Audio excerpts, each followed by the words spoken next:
Welcome to Complete Telltales channel. We hope you enjoy watching our video. My name's Alex. I'm 30 years old, and until recently, I was the kind of guy who'd bend over backward for family, even when it hurt. I grew up in a house where love had strings attached and loyalty was expected without ever being returned. My sister, Julia, always stole the spotlight, and my parents, well, they treated her like the sun and the rest of us like shadows. I was never the golden child. I was the fallback plan, the emergency fund, the invisible backbone. Growing up, I learned early that if Julia wanted something, she got it. If I wanted something, I had to work for it, and even then, it might get handed to someone else. Still, I never really held a grudge. Not at first. I convinced myself it was just how families were, that maybe one day they'd see me, appreciate me. So I worked hard, got my degree, built a small business from scratch. Quiet success, nothing flashy, just enough to be stable and help out when they needed it. And they always needed it. It started with little things. Gas money for dad. A temporary loan to cover Julia's credit card bill. Helping mom when the mortgage payments started falling behind after dad's hours got cut. At first, I didn't think much of it. It was family. You help each other. But over time, it became clear the help was expected, never appreciated. The thank yous faded. The calls only came when someone needed something. I told myself they just didn't know how to say it. That they showed love in their own way. That lie got harder to believe every year. I hit 30 this year, and I wanted something simple, just a weekend to feel seen. I wasn't looking for anything grand. Just a few days away with the people who mattered, in a quiet lake house I rented 2 hours from the city. I booked it months in advance. Sent invites. Bought everyone's favorite snacks. I even covered the gas for my parents and offered to carpool Julia and her kids to make it easier. Everyone said they'd come. I spent the whole morning of my birthday prepping the place. Arranged welcome bags in each room. Set up the grill. Stocked the fridge with drinks. Cleaned everything, even though it was already spotless. I checked my phone every 10 minutes, expecting a "we're on our way" that never came. Noon passed. Then 2. Then 5. By 8, I was sitting on the back deck alone, watching the sun set over the water, with 6 untouched steaks in the fridge and a cake that just said, "Happy 30th, Alex." No candles. No singing. Just silence. I didn't even cry. That surprised me. I think I'd already run out of tears for them. Instead, I sat there with this numb, quiet understanding that just didn't care. Not enough to even make up a reason. They didn't text. Didn't call. They ghosted me like I was a colleague they barely knew, someone easy to forget. 2 days later, I was scrolling through Instagram when I saw it. Julia had posted a carousel of photos, family weekend vibes. Smiling faces. My parents holding her kids. Barbecue on a lake dock. Except it wasn't my lake house. It was a different one, 2 hours in the opposite direction. The date stamp? Same weekend. They'd made other plans. Together. Without me. I stared at the photos for a long time, thinking maybe it was a coincidence. Maybe it wasn't this weekend. Maybe they booked it last minute. Maybe there was a mistake. But the caption said it all. So good to unplug with the people who matter most. Nothing like family time. Grateful for our tribe. My name wasn't in a single tag. Not one mention of me. I was scrolling through proof that they hadn't just forgotten my birthday, they'd chosen to leave me out of it. And the thing is, I didn't even feel shocked. It was like the final puzzle piece snapping into place. All the times they flaked. All the calls I made that went unanswered. All the times I paid their bills without so much as a thank you. Suddenly it made sense. I was never invited to the party, I was just the guy who paid for it. I didn't respond. Didn't comment. Didn't message anyone. I just sat in that realization for a full day, letting it settle in like dust after a long collapse. And then I acted. The next morning, I made 3 phone calls. First was to the bank, to remove myself as co-signer on the temporary business loan Julia had roped me into 5 years ago. I had the paperwork to show I was the guarantor. She hadn't made a full payment in 7 months, and the risk was starting to hit my credit. I told the bank I'd no longer be held liable, and since she'd defaulted, they could begin collections directly. Second call, Dad's truck lease. I'd been covering the payments since last spring when he'd casually mentioned being a little behind. I stopped the auto pay and told the leasing company to forward all future invoices to the primary account holder, him. Last call, Mom's mortgage. This one hurt the most because I truly believed I was doing something good. She'd said the house was nearly paid off and just needed a little help to keep it in the family. So for 3 years, I'd been quietly sending over $1,000 a month to her lender, never even told my friends. It was supposed to be a gift, an act of love. I canceled the transfer. No announcements. No angry text. No dramatic speeches. Just a cold, quiet shift. That night, as I sat on my couch with a leftover slice of birthday cake, my phone buzzed. It was Mom. Her message just said, "Did something happen?"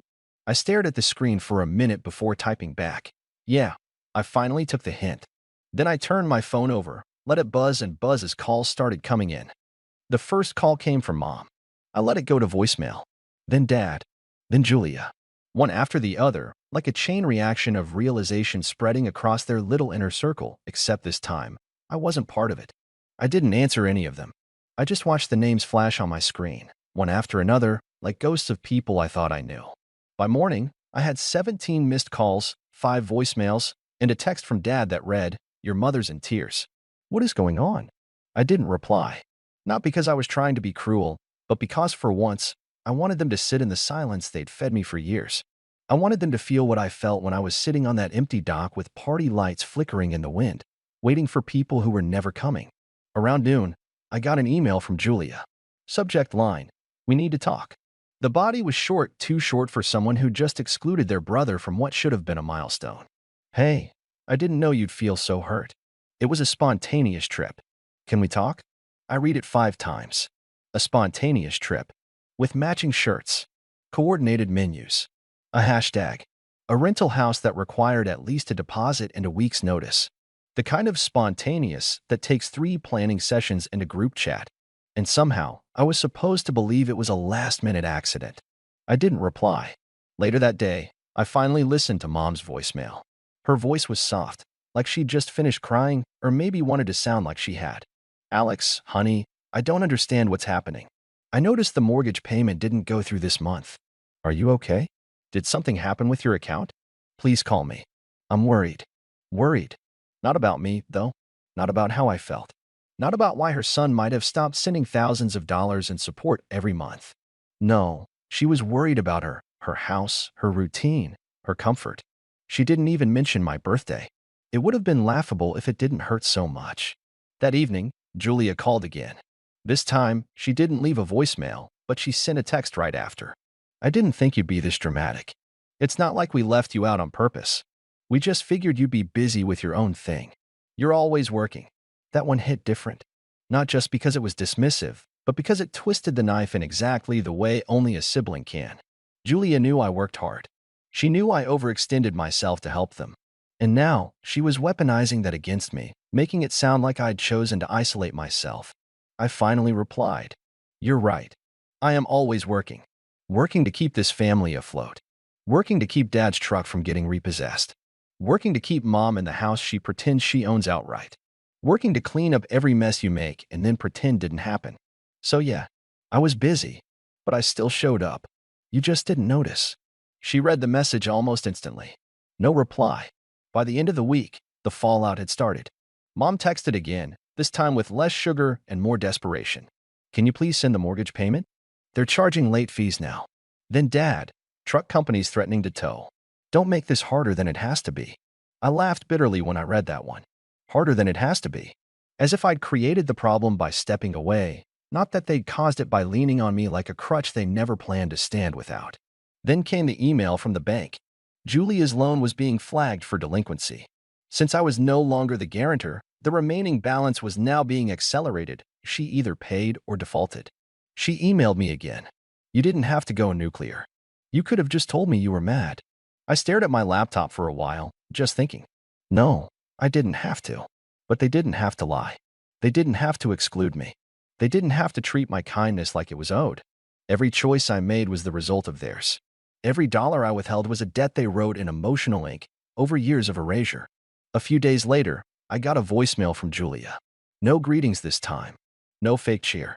Just, "Okay, you made your point." That was it. Not "we're sorry." Not "we messed up." Not even "can we talk?"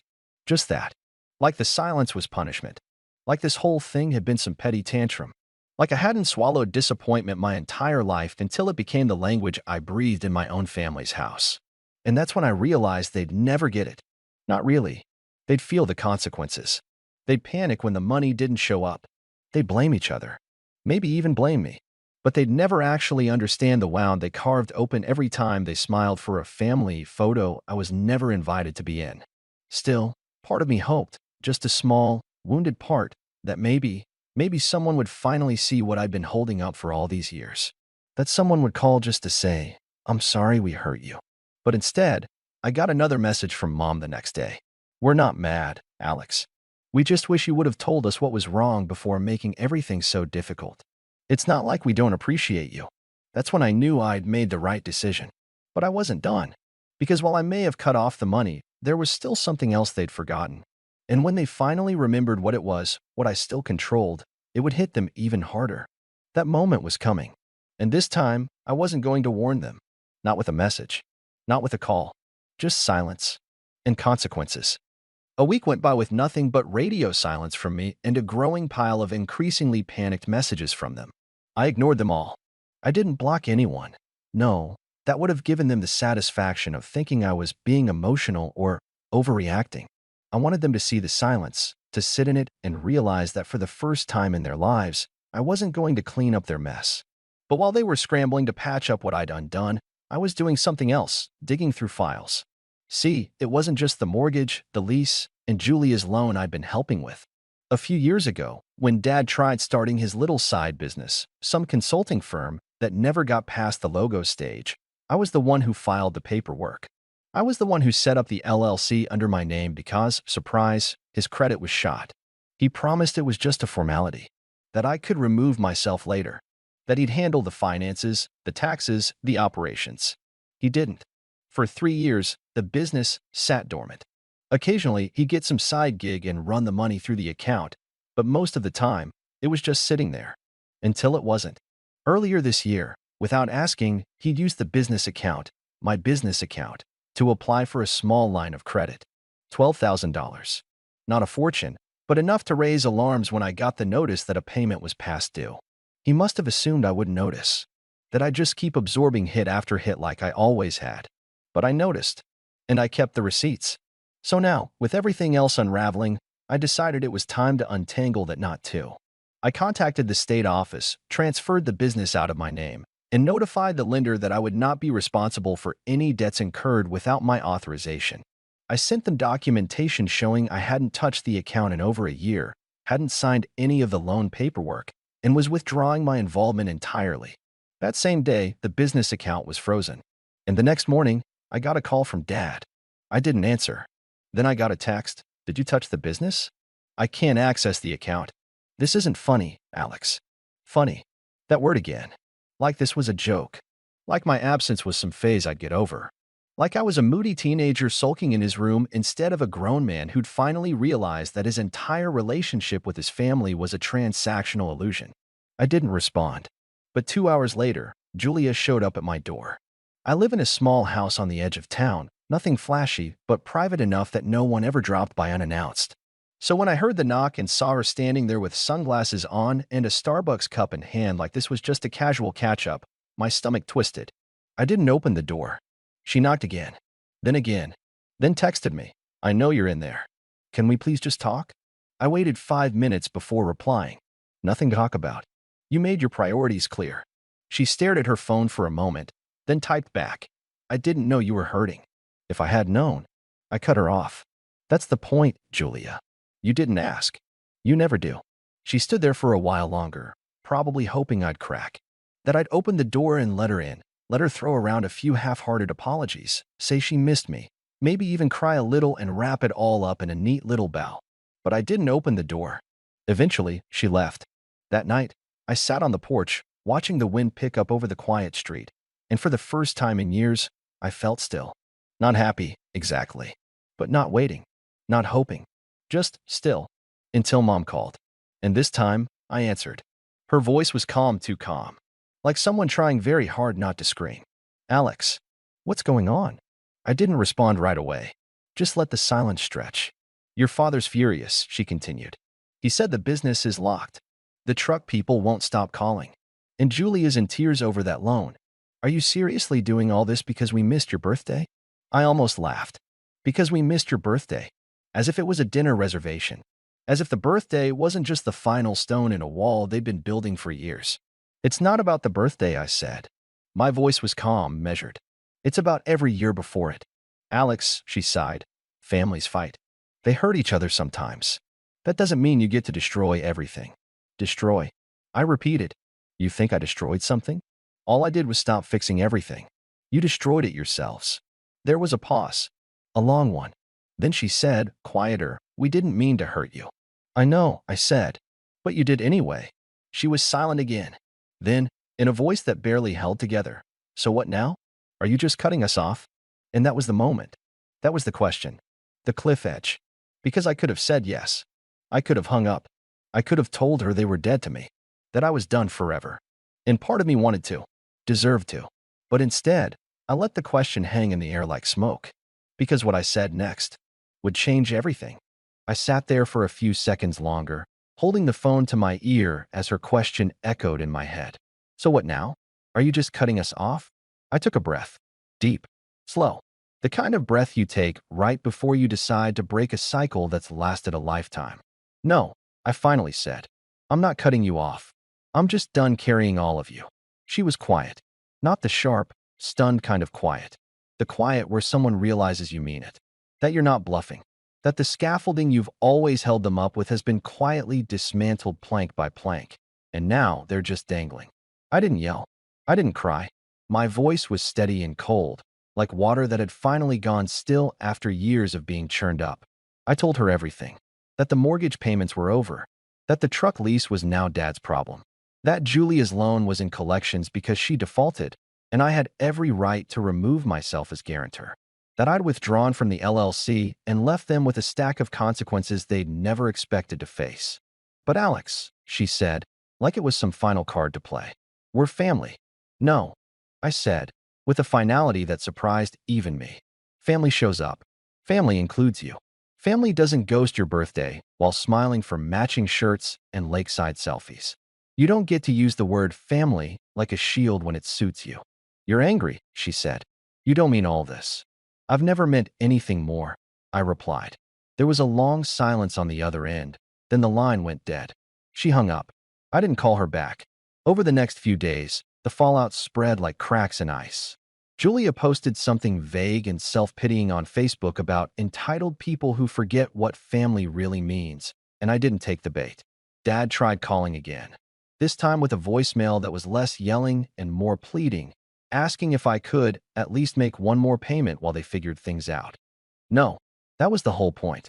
They'd had years to figure things out, while I figured out how to juggle keeping my own life running while funding theirs in the background. And the worst part? They never saw it. They never noticed the sacrifices because I never made a show of them. I didn't wave bills in their face or remind them when their names were on the check I paid. I just did it. Quietly. Repeatedly. Until they started treating it like oxygen. Something that would always be there, invisible and reliable. They didn't realize that even oxygen has limits. I got a letter in the mail a week later from the mortgage company. They were initiating foreclosure proceedings on my parents' house unless a payment was made within 30 days. I stared at the notice for a long time, remembering every holiday dinner I paid for in that house. Every repair I covered. Every late-night call where Mom cried and told me how stressed she was about bills, right before turning around and helping Julia pay for new countertops. I folded the letter back up and set it on my desk. Then I did nothing. No calls. No transfers. No miracle save. Let them figure it out. Around the 2-week mark, I got a knock at the door. I opened it, and there was Julia. Again, but this time no Starbucks, no sunglasses, no fake calm. She looked tired. Really tired. Like someone who hadn't slept right in days. I just want to talk, she said quietly. Please. I didn't move aside, didn't invite her in. Then talk, I said. She hesitated, then held out a manila folder. These are all the loan documents. I've been trying to work with the bank. They said maybe if I could pay down a portion, they'd pause collections. I looked down at the folder, but didn't take it. I'm not co-signer anymore, I said. That's between you and the bank. She looked at me like I'd slapped her. Alex, please. I don't have the money. You know I don't. You've always helped before. And that's the problem, I said. She opened her mouth to speak again, but I cut her off. You left me alone on my birthday, Julia. Not just physically, emotionally. You made a choice. And now I'm making mine. She blinked, tears rising.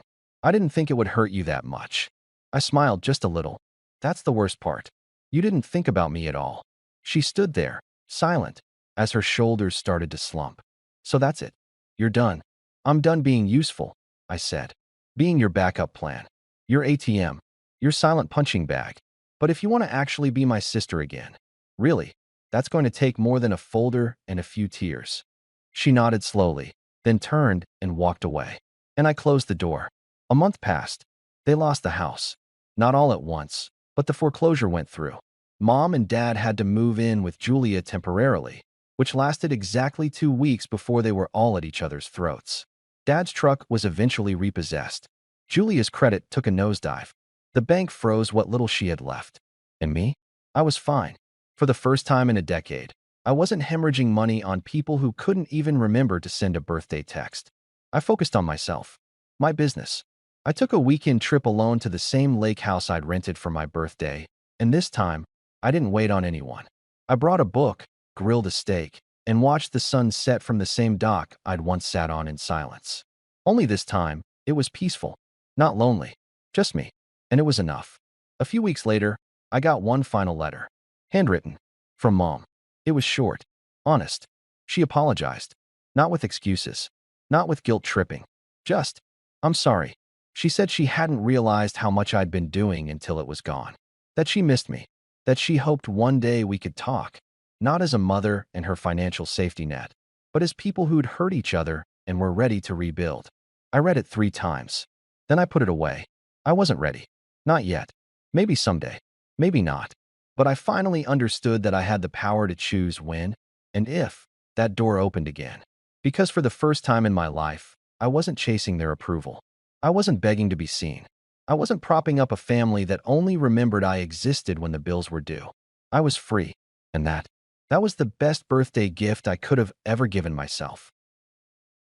Thank you for watching the entire video. If you like it, please subscribe to the channel.